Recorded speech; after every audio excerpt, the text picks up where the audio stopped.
Asıl membranımız bu. Tamam. Diğerleri nedir? Bunlar batarya sistemimiz. Çok katmanlı bir şekilde oluşuyor.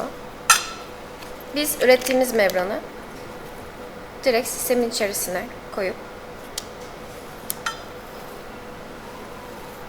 enerjinin etkin bir şekilde depolanmasını sağlıyoruz.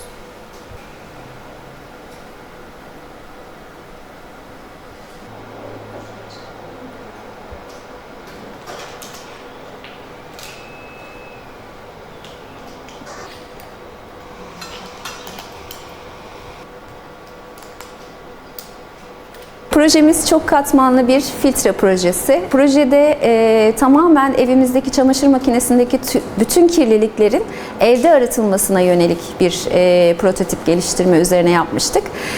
Bunun içerisindeki biyokömür katmanlarını Çanakkale zeytin ağaçlarından pirolizle elde ettik. Onun dışındaki filtre olan polimer katmanı yine atık polimerlerden elde edip yaptık.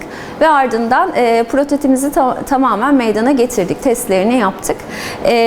Sonuçta gördük ki boyadan tutun da işte nitrat, sülfat, fosfat, yağ kadar %99'un üzerinde giderim sağladık. Tescilleme ve patentleme sürecine geçmiş bulunmaktayız. Proje şu açıdan önemli. Bir kere bütün katmanları tamamen Türk olarak, yani biz burada yerli olarak üretiyoruz ve bölgesel olarak kullandığımız ürünler ve atık geri dönüştürme üzerine de yaptığımız bir çalışma. Projemizde Kocaeli Üniversitesi'nden de araştırmacılarımız var. Ayrıca Ayşenur Katırcı ve Seniye Can Kahraman, Özde İpsalalı olmak üzere 3 tane, 2 yüksek lisans, 1 doktora öğrencisi yetiştirdik.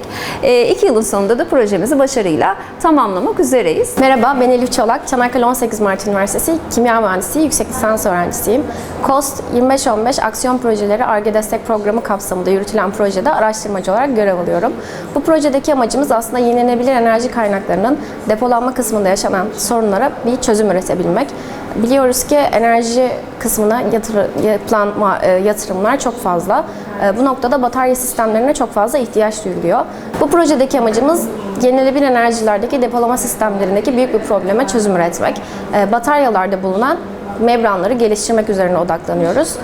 Biz bu membranları kompozit bir şekilde üretmeye çalışıyoruz. İçerisine PPSU dediğimiz yüksek kabiliyetli bir polimer kullanıyoruz. Bunun içerisinde metal organik kafeslere entegre ediyoruz ve kompleks bir yapı oluşturuyoruz. Bu yapıyı batarya sistemlerinin içerisine entegre ediyoruz ve buradaki amacımız proton iletkenliğini yüksek tutmak ve vanadyum geçişini maksimize etmek. Ülkemiz bu konuda ithal ürünler alıyor ve maliyeti oldukça yüksek. Bu noktadaki amacımız tamamen dışa bağımlılığı azaltmak ve ülkemiz için yüksek katma değerli bir ürün elde etmeye çalışmak.